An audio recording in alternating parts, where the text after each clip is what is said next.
What's going on with y'all? It's Jeff Lightsy Jr. here with the Ball Sports Network. Thank you guys for the continued support. Hit the thumbs up button, like, share, subscribe.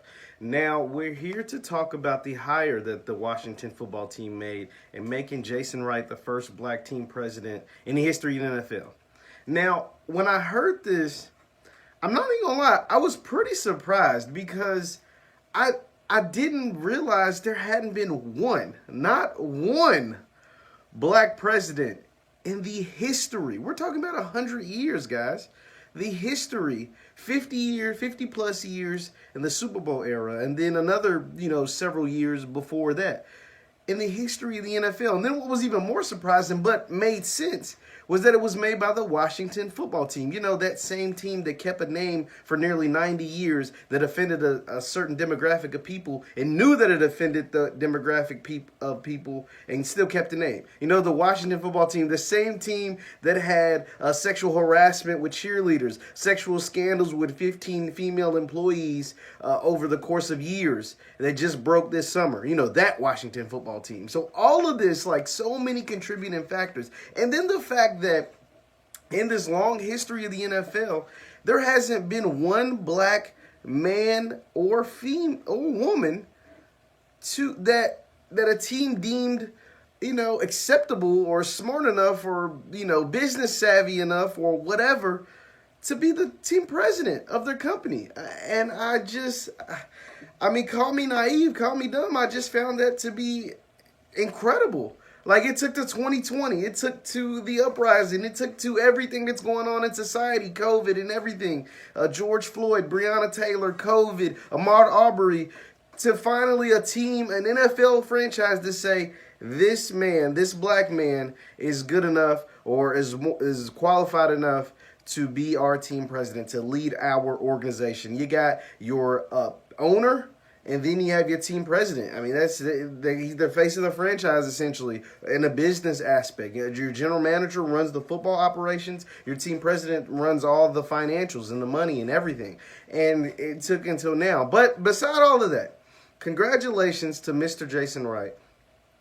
He's a guy, just to give you a little bit of background info on Jason Wright, he played 7 years in the NFL. Over the span of 7 years, he played for 4 teams. He was mainly a special teams guy, backup running back, played a lot of special teams. So he knows the NFL from a player's perspective. But he also was a Northwestern graduate and an MBA graduate of the University of Chicago. So he knows business. This man is well qualified for this job. He is the youngest team president in the history of the NFL. At 38 years old, he becomes the youngest team president in the history of the NFL. And I am just I'm happy I am. I'm very happy that there is a black man that is going to run an NFL franchise. And what makes this hire even better, one, I'm not even gonna lie to you. At the beginning, I thought this may have been just Washington trying to get some good press. Washington has taken a lot of heat, particularly this summer. Dan Snyder and the Washington football team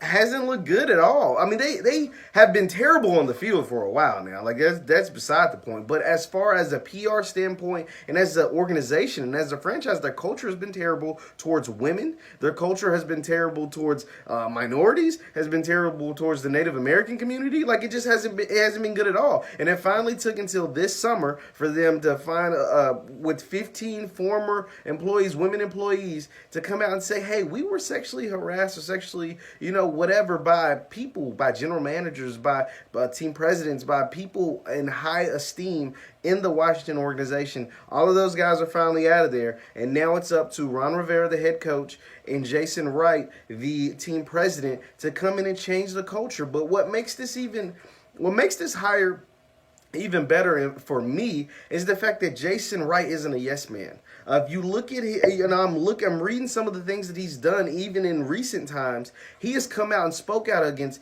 the disparity as far as black people getting COVID. He has talked about the wealth disparity as far as black people not having their money in other business ventures outside of fashion and food. I mean, he's basically said it, and I'm like, dang, you're right. A lot of black people, their business ventures is in food and in fashion. And he's like, there's a whole world out there that black people should be investing their money into, and that way they can get that piece of the wealth. Because fashion and food, yes, there is money in fashion and food, but There's a whole lot of money in other places that black people aren't taking, aren't getting and aren't taking advantage of. And that to me lets me know that he cares about the black community. He is not someone that's just going to come in there and say yes to everything any white man's gonna tell him. He's gonna be someone that comes in and has a voice of his own. And there, I mean, let's be honest. We all know people that just come in and say yes. And whatever Dan Snyder, there are some black people that would have come in and said whatever Dan Snyder says is just a yes.